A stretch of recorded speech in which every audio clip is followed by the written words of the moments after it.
Michael, talk me through your week.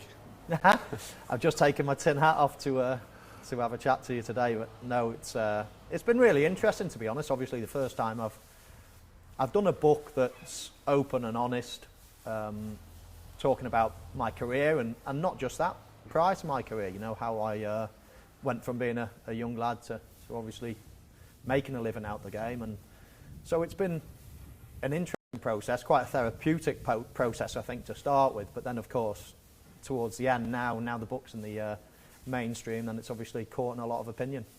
I mean, the big headline has been your relationship with Alan Shearer, or I guess your non-relationship. So are you surprised at how this week's played out in terms of how almost kind of ferocious it's been, really? I'm not surprised how it's, you know, as soon as the headlines came out, I suppose, I always knew that it was going to cause that stir. Some of the other headlines I have been slightly surprised at, and of course I've been in the game a long time. I know how the press works, I know how different things get played out, but I've been surprised how a lot of things have been twisted in certain ways, you know.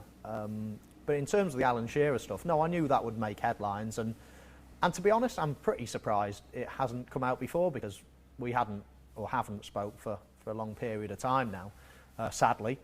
And you know, we were big mates prior to obviously him taking charge at Newcastle, but that was sort of the turning point, really. And since then we haven't, you know, been big mates, let's say.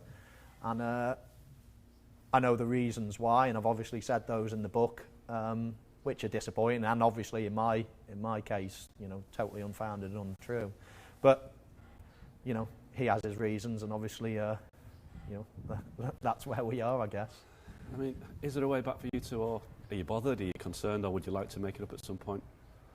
Well, I've often thought of it, and a few years ago I knew I was going to be sort of in the same vicinity, in the same room, or doing the TV or something with him, and I thought about speaking to him then, but he's a strong personality and so am I, and you know, I'm not going to change his mind. You know, to get to the very top of your profession, I think you need to have, you know, unbelievable drive and you know, confidence and whatever.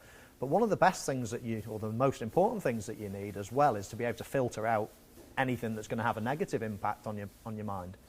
And if Alan Shearer's come to the conclusion that I didn't fancy playing in the last game against Aston Villa because I was worried about getting injured and subsequently worried about my next move, then if that's what's in his mind and that's how he's overcome his disappointment of not being a success as Newcastle manager, then that's fine in a way. It's almost like a grieving period, and sometimes you've got to blame someone else. I've done it loads of times in my life. Do you think I come off a pitch and thought, I played rubbish today, it's all my fault? No way.